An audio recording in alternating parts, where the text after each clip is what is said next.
agradecer a todos aqui. Nós estamos reinaugurando o espaço, eu me orgulho de reinaugurar o espaço da nossa querida Mônica, que é a hostess desse maravilhoso espaço.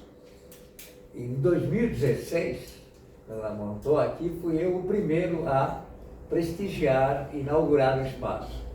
Após a pandemia, todo esse tempo, eu estou tendo o orgulho e a honra de reinaugurá-lo com o nosso encontro aqui, que eu espero que sejam muitos de hora em diante, né? Então, eu estou também atendendo aqui, no andar de cima, tem uma consultório, que a Mônica gentilmente me cedeu espaço, e aqui nós vamos ter encontros quinzenais. Então, é um grande prazer ter vocês de volta aqui. Vamos lá, então. Vamos um tema que, embora ele venha da tradição arcaica, ele pertence ao sempre. Vocês sabem que a sabedoria não tem idade. Ela pertence àquilo que os antigos chamavam Cronos Ageraos. Vou explicar já para vocês, para não acharem que eu sou pedante, estou falando difícil. Cronos, cronida, temporalidade, né? Temos o nosso vernáculo crônico, né? Coisa que vem e volta. Ageraos é o contrário de Geros. Está no nosso vernáculo. Vocês falam muito mais grego do que vocês imaginam, que é um tema muito importante. Gerusia, gerontologia, geriatria, todas essas palavras são gregas. A única coisa é que os latinos, eles têm um problema de dislexia cá entre nós. Eles trocam o G pelo G, eles trocam o M pelo F. É sério isso. Metamorfose, está correto, mas morfé, que é a palavra grega, virou forma. Olha, o M pelo F trocado. Disléxicos. Então, gerusia quer dizer idoso, quer dizer envelhecer. Daí nós temos, então, agieros, o que não envelhece, está acima da temporalidade. Então, a sabedoria pertence ao sempre, eu gosto de dizer. E eu, uma vez escutei uma frase do grande Messias Eliade, que ele disse assim, em plena Sorbonne, num momento assim, antológico, de uma grande aula magna. Ele disse que ele já tinha quase 80 anos quando deu essa palestra, e lhe perguntaram: o senhor está cansado de dar esses seminários, essas palestras, etc. Ele disse: olha, o grande segredo para mim está em percorrer o tempo e o espaço sem pertencer a idade alguma e a espaço algum. Então, é assim que eu me sinto. Pode ser que meu corpo tenha envelhecido, mas eu, como ser, eu estou com a minha eterna energia disposta a viver. E, de fato, ele morreu com 97 anos e dando seminários até os 93, 94 anos. Brilhante. Então, eu vou convidar vocês também a esquecerem o tempo Geros, o tempo que envelhece. Vamos fazer de conta que nós estamos junto dos deuses. Geros. Só os deuses não envelhecem, vocês sabiam disso? Mas nós podemos imitá-lo. Como que a gente pode imitar os deuses? É muito simples. O corpo, opcional. Tem jeito, aliás. O estado de espírito, que é opcional, que tem jeito. Nós podemos manter essa jovialidade conosco. E uma coisa muito importante, que é esta energia criadora. Eu sei que nós somos mortais, eu sempre escrevo sobre protestos, uma cartinha no Natal, eu sempre mando uma cartinha, dizendo assim: desta vez eu quero ganhar um ano a menos, e toda vez eu ganho um ano a mais. Eu não entendo que, né? Sem protesto. Mas, pelo menos, a gente tem uma saída muito interessante, que é a criação. Sabem por quê? Porque se por um lado nós não podemos imitar os deuses quanto à imortalidade, nós podemos imitá-los quanto à criação. Qual é o segredo do homem criador? O homem criador, ele ultrapassa a sua limitação temporal. Quando eu vejo, ao longo dos milênios, e estudo um Aristóteles, um Sócrates, um Da Vinci, um Shakespeare, eu viajo no tempo, olha só, eu não pertenço ao tempo. Eu sou capaz de tê-los ao meu lado como se eles pertencessem ao sempre. E eles estão vivos. Eu consigo imitá-los na criação. Porque não tem coisa pior que a gente cair no esquecimento, não é mesmo? A gente ser menosprezado. E não tem orgulho maior, como Picasso dizia, né? Que toda criança nasce criativa, e são, triste dizer, mas a escola e os pais que estragam. Olha só que coisa. Mas a gente pode suplantar com essa energia criadora. Então nós podemos superar a limitação temporal através da criação. Nós vamos fazer isto hoje. Vamos viajar um pouco nesta temporalidade, olha, eu falei de propósito, né? Olha só. Contemporaneidade, hipermodernidade, olha a modernidade, olha só, né? Vamos tentar compreender aquilo que pertence ao sempre. É uma pergunta que sempre me fizeram os meus alunos com relação a esta temporalidade, né? Será que, de fato, com o passar dos séculos, estamos progredindo, estamos regredindo? E eu perguntaria mais, o que é progredir e regredir? Quais são os critérios para isso? Como é que eu posso dizer que um homem evoluiu de verdade ou que ele não evoluiu? Será que não temos algumas perguntas a fazer a respeito disso? Talvez algumas dúvidas para compreendermos o que é que está nos trazendo de volta uma evolução ou está nos trazendo de volta uma involução? Acho que para todos vocês já ficou bastante claro que essa ideia de ordem e progresso, no mínimo, é suspeita, né? No mínimo. De que esse tal progresso, essa evolução de todos os equipamentos que nos cercam, são todos muito bem-vindos. Mas eles não são a garantia, de fato, de um bem-estar, né? Porque se assim fosse, eu comprava o meu iPhone de última geração, todo o meu equipamento de geração no meu consultório e todo mundo era feliz, né? Todo mundo estava ótimo. Não tem sido bem assim, né? No meu consultório, eu já estou entrando na área da paleontologia, já vou avisando a vocês, e com 53 anos de janela de profissão, eu já posso orgulhosamente pertencer a um museu da antropologia paleontológica, né? Eu sou jurássico, em poucas palavras.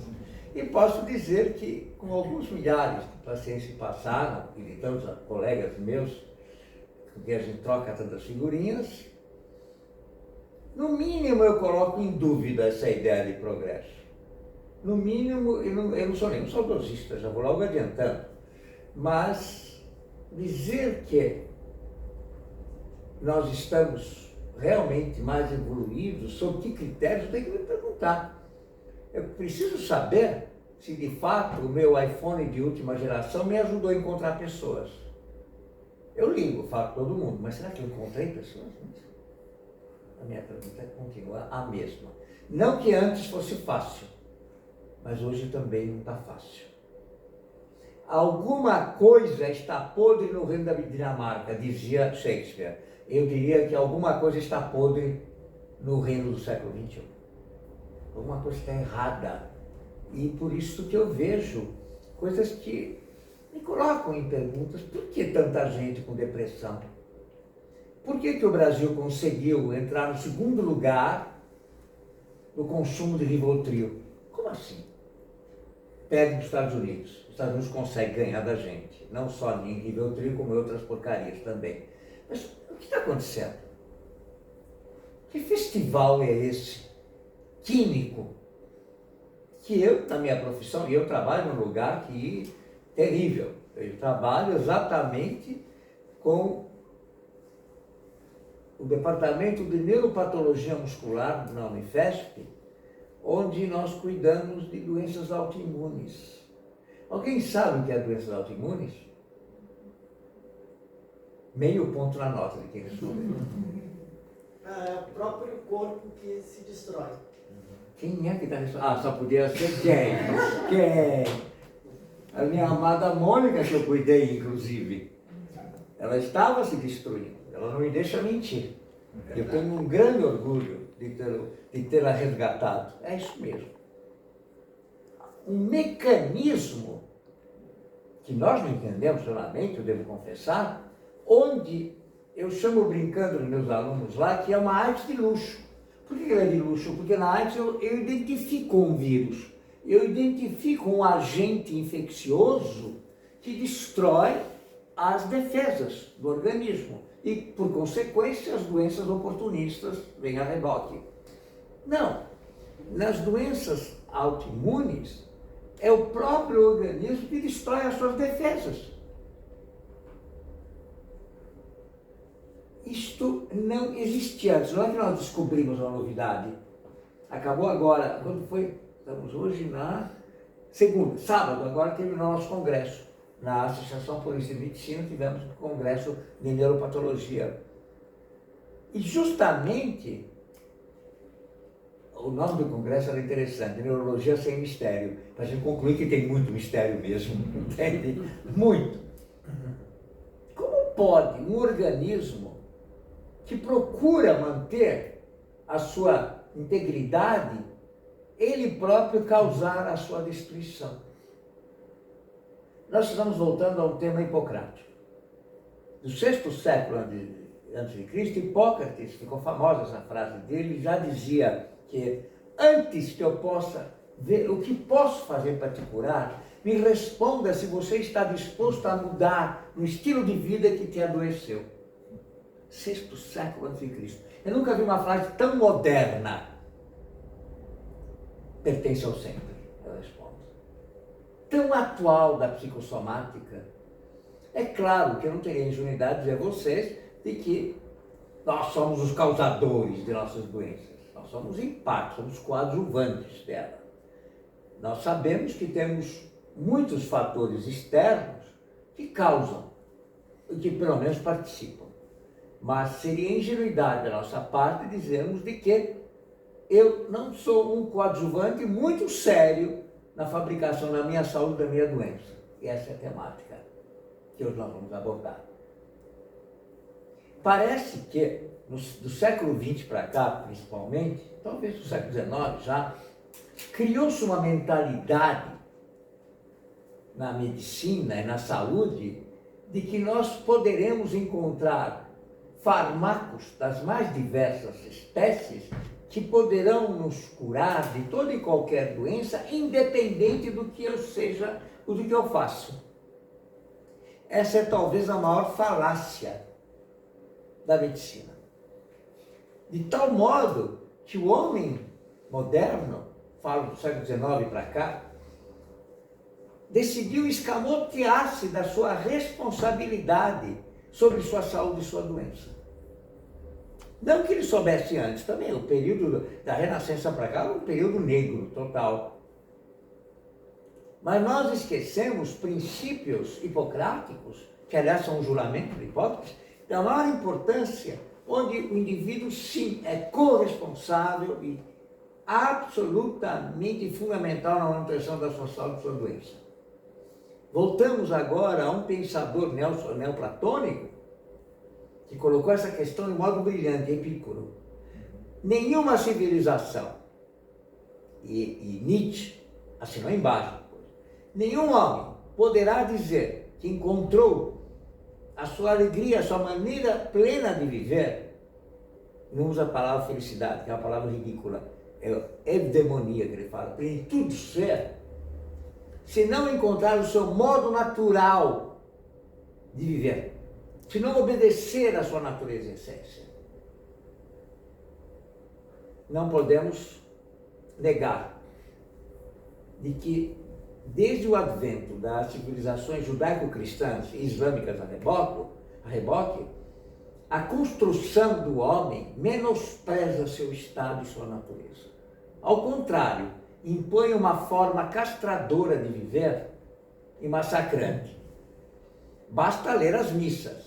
Miserere nobis, já começa por aí. Por definição, quando eu começo a reza, eu sou um miserável. Por quê? Aliás, eu fiz um DDD, você sabe o que é DDD, né? Descargo direto para Deus. Falei, por quê? Que papo é esse? Já nem fui consultado para nascer, já tem que nascer culpado e miserável? Como assim? Estamos falando de religiões da culpa,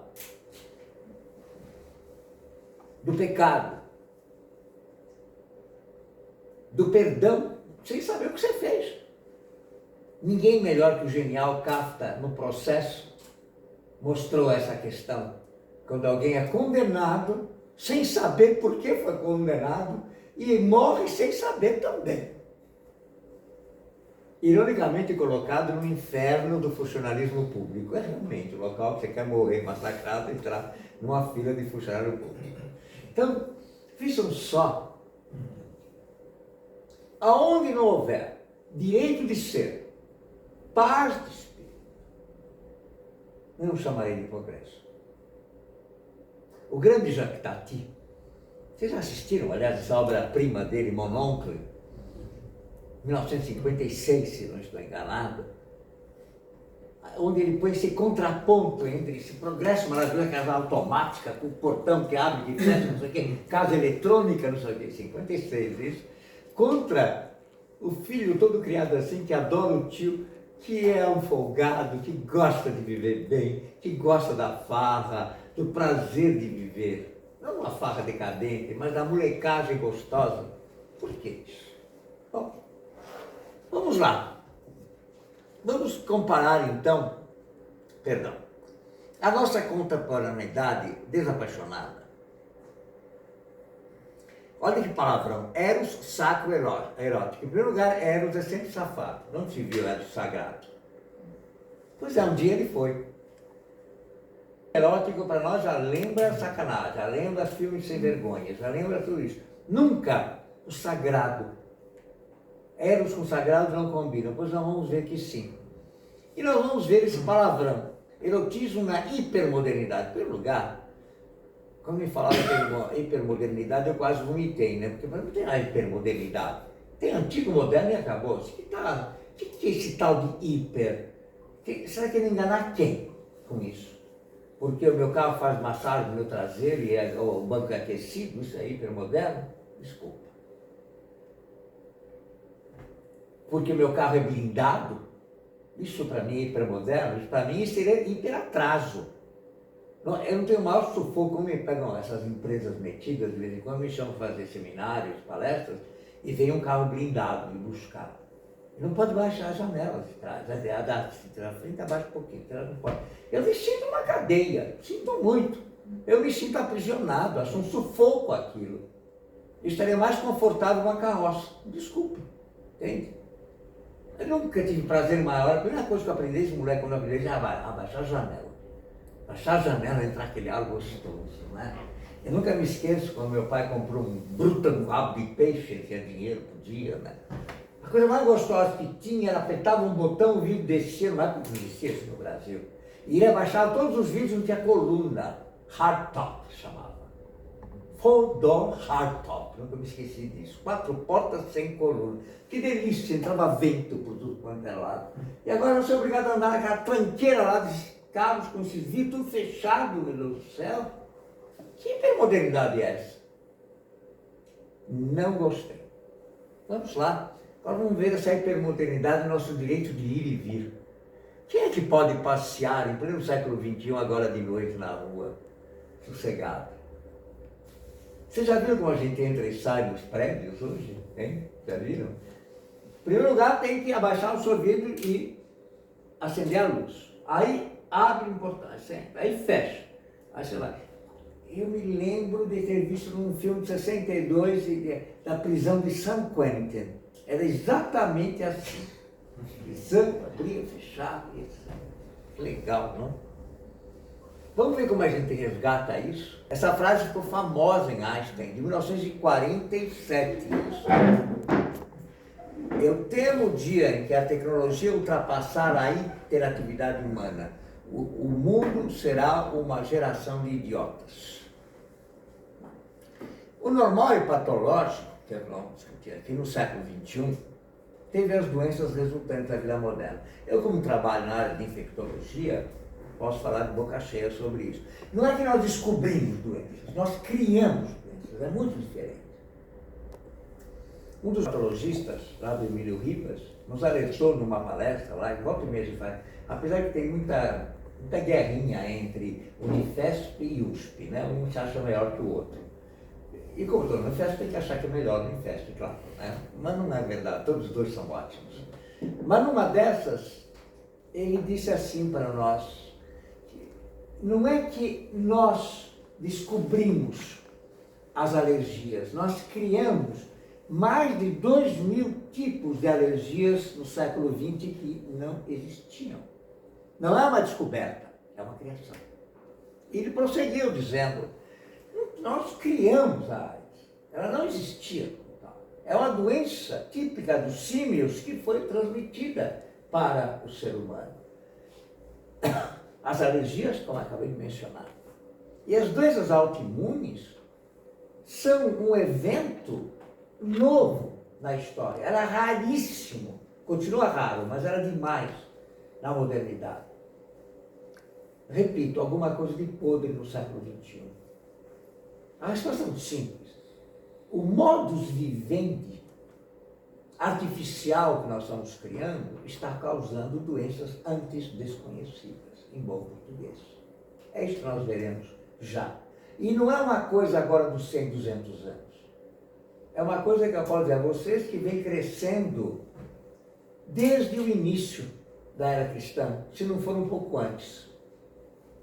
A transformação da paixão em patologia. Eu gosto de etimologia porque ela revela comportamentos. Ela não é erudição. Por exemplo, etimologia de patos, que derivou patologia, né? Eu gosto no consultório de dizer, realmente você está sofrendo de uma patologia muito séria. Ah, é? E qual é, doutor?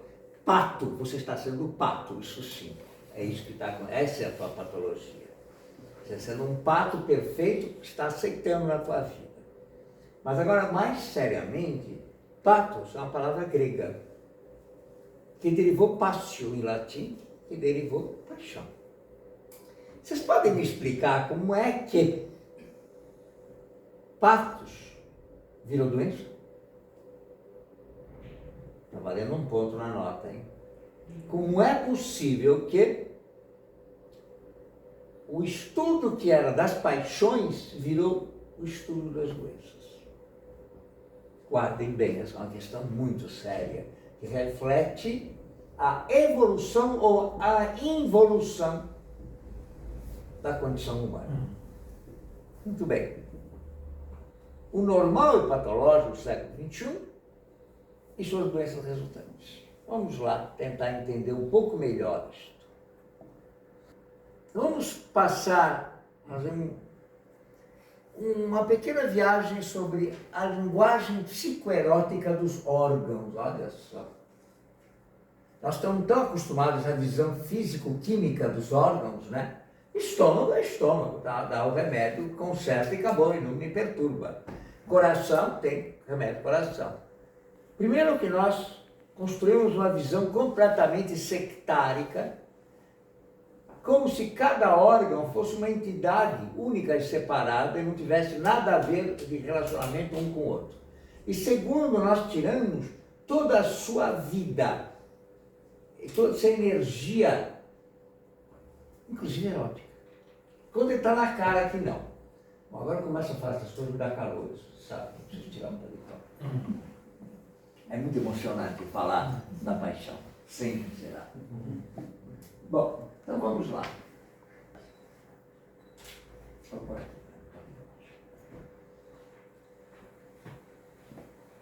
Esse sinal de paixão derivou uma série de terminologias que ainda estão presentes na nossa modernidade. Por exemplo,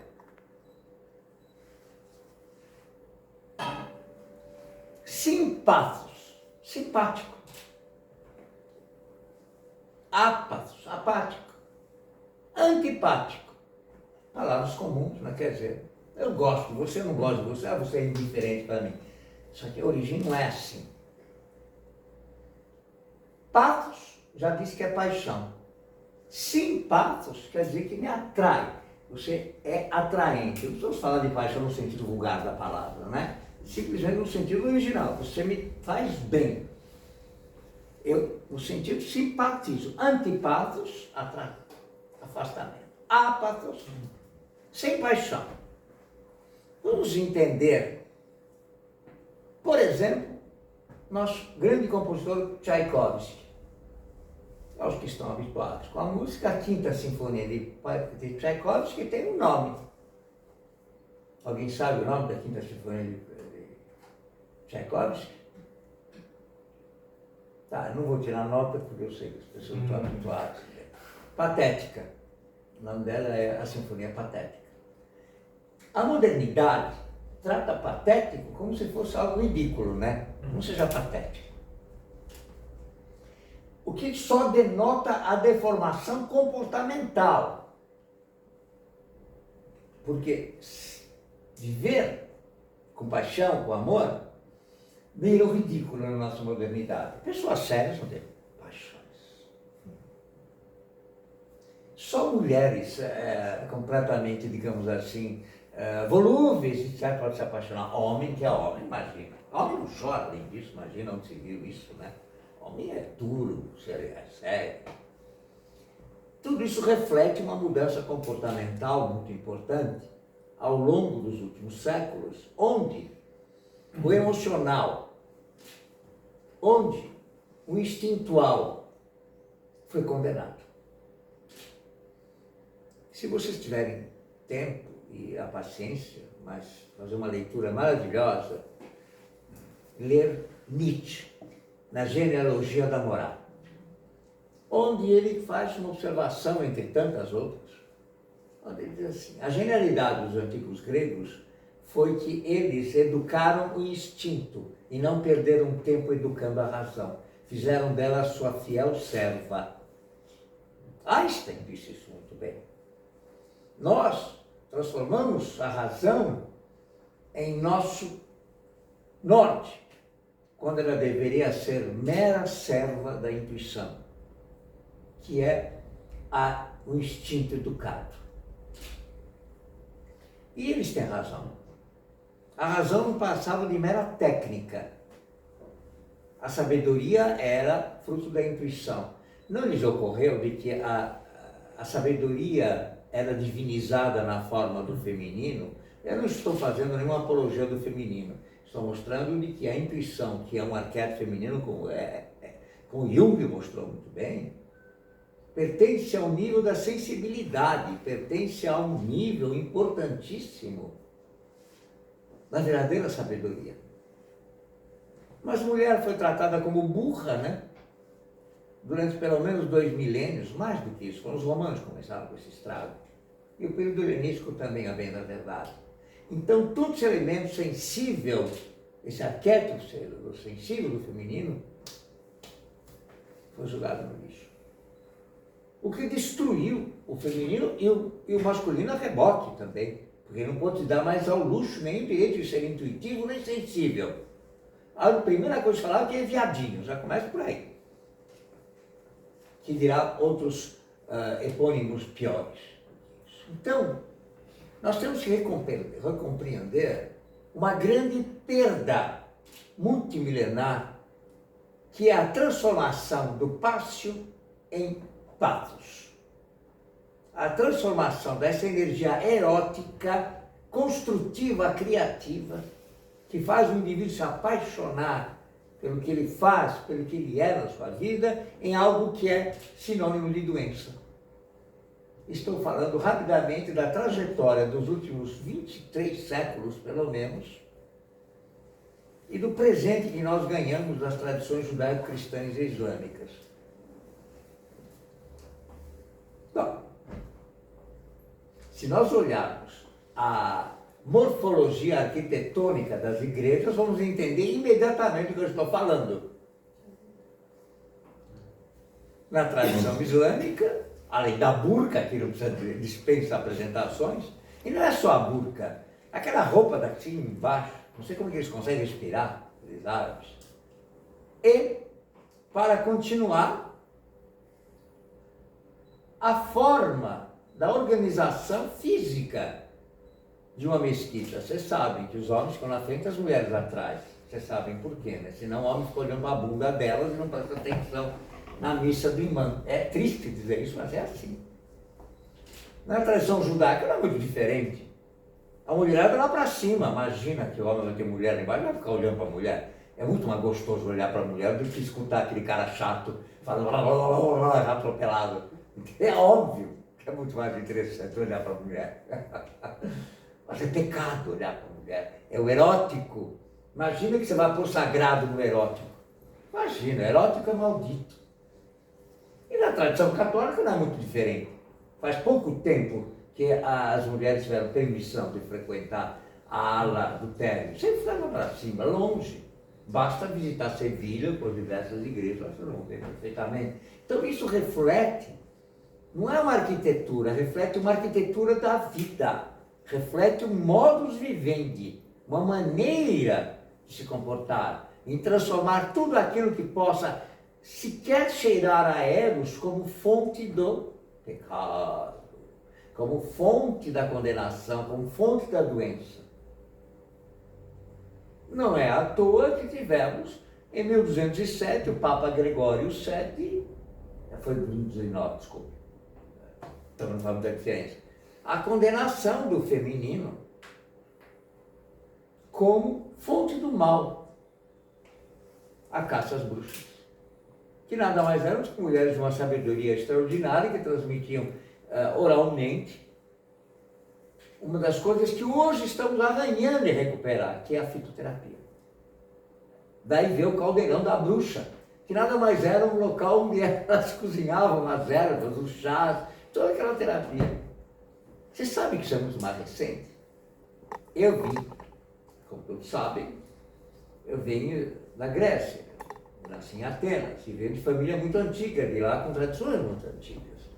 A minha avó tinha um hábito do chás, ela tinha conhecimento de chás incríveis, que até hoje eu pratico.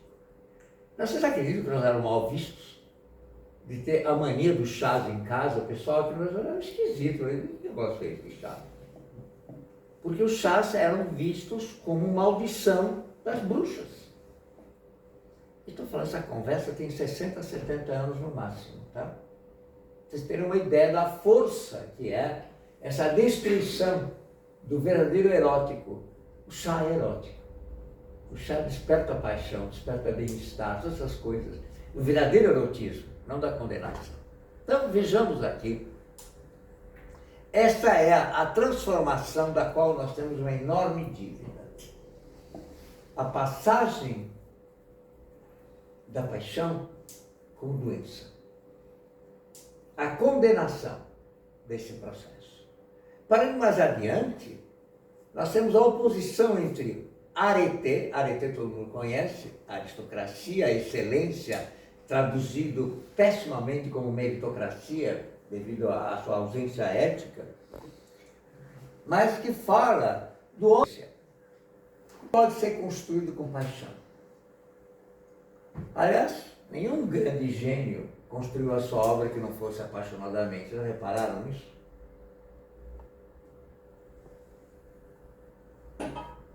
Aliás, eu nunca vi paixão nenhuma num funcionário público, cá entre nós, né? É o anti. Todo homem passional, quando eu falo homem humano passional, ele produz essa energia criativa.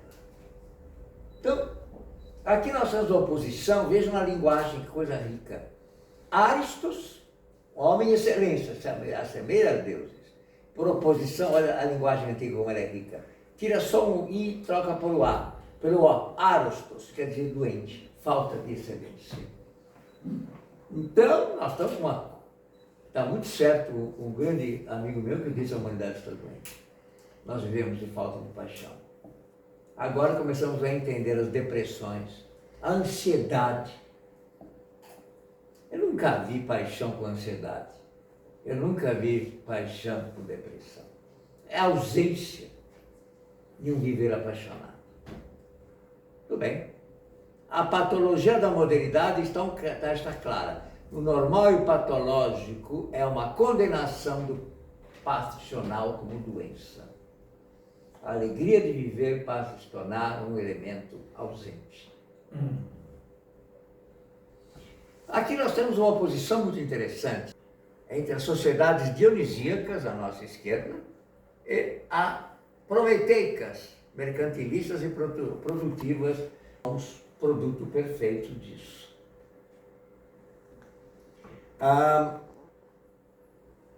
Vejam a consciência do pensamento arcaico já sobre isto. Nós vemos aqui à nossa direita Prometeu tendo a águia a devorar-lhe o fígado.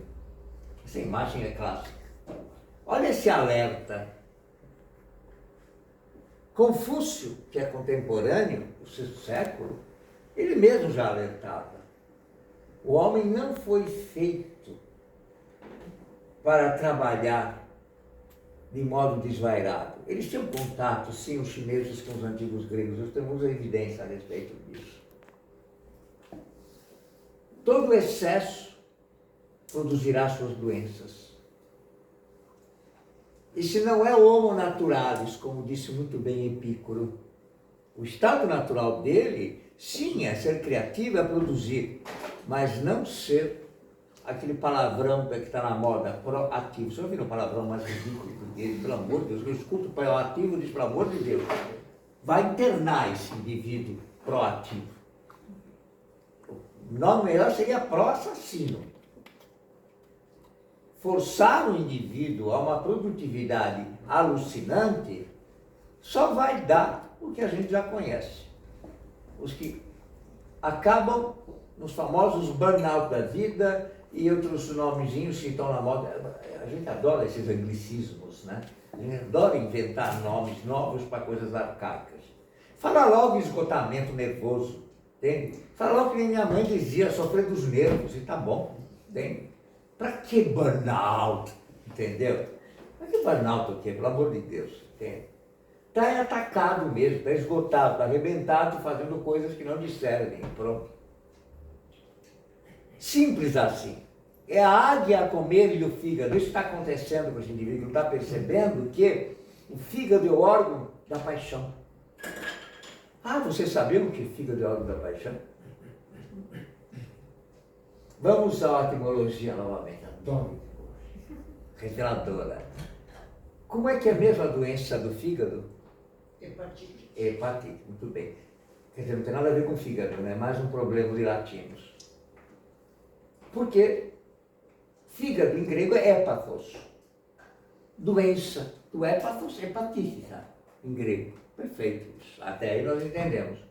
Mas o que quer dizer hépathos? É aditivo, conjunção aditiva das coordenadas que a gente aprendeu na escola. Lembra disso? Inútil, não sei porque eu me lembro ainda. Pathos. Sacaram? Compaixão, o órgão da paixão. Olha que interessante, né? E quando fica doente, é que o fígado fica adoecido. Olha a águia comer-lhe. Olha a oposição, olha o prazer de estar sentado gostosamente, curtindo a paz. Olha a comparação. Eu tenho certeza que qualquer empresa onde a gente trabalha 14, 16 horas por dia, às vezes dorme no próprio emprego. Eu já tive alguns pacientes na área de marketing, principalmente. Marketing do louco, né? Você sabe como é que é. Um bando de maluco, total. Os caras dormiam no escritório para trabalhar, turma da Faria Lima. Mas é louco, dormir no chão. Bom, enfim, não tem nada a ver com aquilo, tem a ver com isso. Massacre da Serra Elétrica, 1, 2, 3, 4, 5. Isso aí. Como é que pode ter saúde um indivíduo que vive desse jeito? Como é que esses antigos sacaram isso, hein? E que você se destrói pelo fígado. Foi quando, há muitos anos atrás, comecei a ter pacientes, nunca me esqueço de uma senhora com 65 anos, com um problema de cirrose hepática. Essa senhora, mãe de 3 filhos e de um marido mais assassino, pior do que a águia, ela nunca tinha posto um cigarro na boca e muito menos um copo de cerveja. E estava com cirrose hepática, um grau muito avançado, veio a falecer. É óbvio, depois que eu fiz as primeiras anamneses e fiquei conhecendo o marido dela, os 3 filhos então, eu não sei quem era pior, nem sei, não sei quem era a águia mais poderosa a comer o fígado dessa pobre mulher, que era no coração desse tamanho. Morreu por excesso de paixão. Outras ainda, que tive também uma outra, me lembro muito bem, que morreu de enfisema. Você nunca tinha fumado nada. O perfil é clássico. Nesta morte, essa outra morreu por falta de ar, né? Que era, né? Pneuma, daí veio pneumologia, pneuma. Vocês sabiam que a palavra pneuma deriva algo muito importante? A palavra é grega, né? Claro, né? Em nossa língua, infelizmente pobre, virou pneu ou pneumático. Triste, né? Mas pneumatikó, em grego, eles que são fãs da Grécia, sabem que quer dizer espiritual. Agiopneuma quer dizer Espírito Santo. Falta de espiritualidade mata, viu? Não estou falando de nenhum da Igreja Universal, pelo amor de Deus.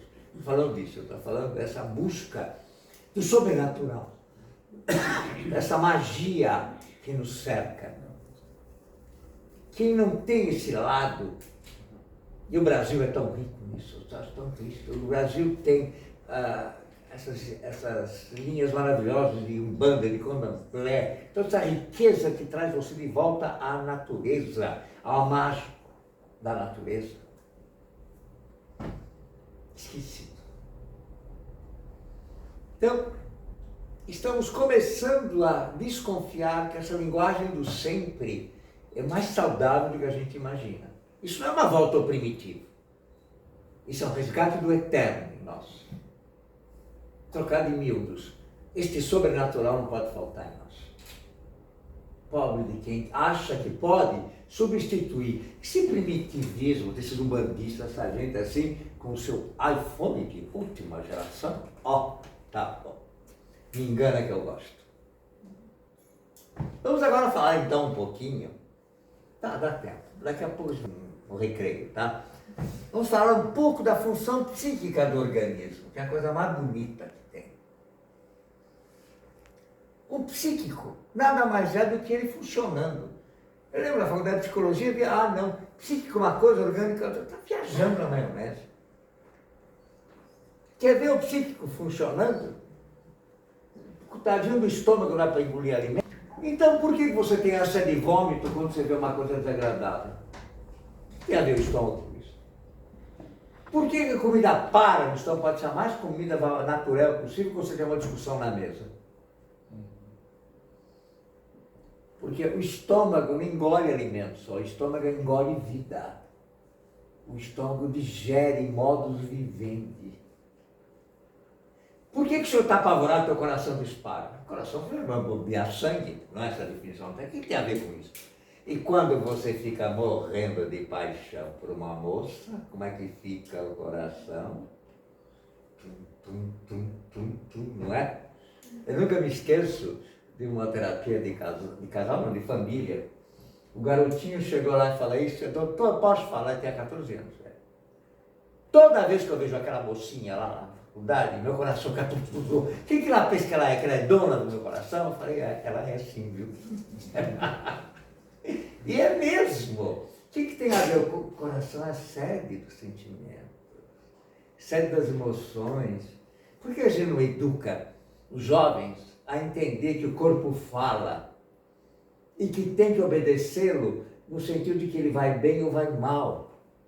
No lugar de ficar inventando moda, não come comer aquilo, pode não, isso é baboseira completa, aprende a ouvir o seu organismo. Aprende a ouvi-lo, para ver o que você pode e o que não pode. Ele fala com muito mais riqueza. Vamos ver? Olha só. Órgãos não são apenas parte estrutural do corpo. São sistemas relacionais, psíquicos e ambientais. Por isso que eles reagem assim. Até a nossa linguagem comum. Me mijei nas calças de medo. Nossa, me caguei. E o pior é assim mesmo, você fica... Quer dizer, esses organismos... O intestino, quando prende, ele tem uma linguagem tão inteligente. Hoje nós temos evidências que o intestino é o segundo sistema de inteligência do organismo. E ninguém quer saber disso. Pulmão, como falei a vocês, é ar, é espiritualidade. Freud sacou isso muito bem. A neurose da angústia começa onde? Aqui o peito aperta. Parece que vai endurecer tudo, você não vai conseguir respirar. Isso se chama educação do instinto, que deveria existir nas escolas. Vamos agora olhar a ordem natural. Vocês vão cair de costas. Novamente, a dislexia romana estraga tudo. Quando eu falo em orgia, pronto, bacanal. Na hora eu já estou pensando em liberou geral. Nada mais errado. Isso é uma degradação romana, ok, mas não é esse o significado original. Muito menos bacanal significar isso. Eram festividades ao deus Baco, que não é um nome romano, tá? Consagrando a alegria de viver. Não tem nada a ver com liberação, liberou geral, todo mundo comendo todo mundo. Nada a ver com essa palhaçada. Bom, vamos lá. Vamos agora à etimologia correta. Orgiástico, novamente a confusão entre o G e o G, vem de orgio em grego, derivou órgão. Olha só, órgão para nós lembra organização, é o contrário de orgia. Pelo contrário. Orgiastikó, que é a palavra grega, quer dizer ordem natural. Daí vem a palavra organismo. Aliás, nada mais complexo e completo e perfeito que um organismo. Vejam só, órgão, organismo, ou proposição a trabalho prometeico. Agora eu comecei a entender porque que tanta gente que trabalha que nem um maluco fica doente. Porque não segue a ordem orgiástica no sentido arcaico da palavra. Orgiasticó deriva órgão, organização. Deriva a ordem natural do organismo. Isso não é apologia da preguiça, mas é a apologia de que a sua vida tem que ter uma ordem interna e externa. Isso é o verdadeiro sentido do orgiastikó, do orgio em grego. Daí vem órgão, daí vem organização, e vou completar, daí vem orgasmo também. Orgasmo. É óbvio. Aliás, não existe mais destrutivo no feminino do que colocá-la nessa tradição judaico-cristã que tem que trabalhar que nem uma louca desvairada, porque ela não é mais do que uma vaca parideira. Essa é a visão, desculpe a franqueza. Tirar-lhe todo o sentido orgiástico, do prazer do feminino, como a gente vê na deusa do amor, Afrodite, por exemplo, que é toda a sensualidade. É o eros sagrado, que é retirado completamente dela. Querem pior? A tradição islâmica promovendo não só o que até é bastante saudável, que é a circuncisão masculina, mas a circuncisão do clitóris, que é praticada até hoje. Vocês querem destruir o feminino de modo mais competente do que isso? Recusar dela o direito de ser. Na verdade é isso. É o direito de ser, ele só existe quando você tem a alegria e o prazer de viver. Do qual o clitóris é um perfeito símbolo. Vejam só, então, o que está em jogo? Tirar o orgiástico. Agora nós entendemos por que isto que era a ordem suprema natural do homem e da mulher tornou-se a degradação suprema do masculino e do feminino. Depois vamos falar em progresso, tá? Me engana que eu gosto. Estamos fazendo uma viagem pela história, mas a história não oficial de guerra, de Napoleão, esses palhaços aí que mataram milhões para conquistar coisas. Estamos falando a viagem da verdadeira busca da significação do masculino e do feminino ao longo dos milênios, segundo a sua natureza e essência, e não contra a sua natureza e essência. Isto é civilidade. Bem, aí o resto é fácil, já vimos. Épatos, órgão do trabalho. Quando ele trabalha demais não tem paixão. Olha, mais umas curiosidades, vocês vão ficar sabendo onde vem a palavra cirurgião. Vem de cir, que é mão, urgos, criador com a mão. Cirurgos em grego, derivou cirurgião, é aquele que cria com as mãos. Vocês conhecem a terapia mais gostosa do que usar as mãos para criar e produzir? E mais uma curiosidade sobre Édipo, porque aí eu acho que a psicanálise comeu bola feio. Ive edema, pus pés inchados, paralisia do andar, desviar-se do caminho. Escrevi um livro a respeito disso. Quer dizer, não que a psicanálise não tivesse alguma razão em mostrar o problema do desejo inconsciente do filho com a mãe e da filha com o pai, mas é muito pequenininha, sabe? É muito michuruca. É o direito de ser extenso. Pronto, fazemos um intervalo agora. Recreio, e a gente já volta.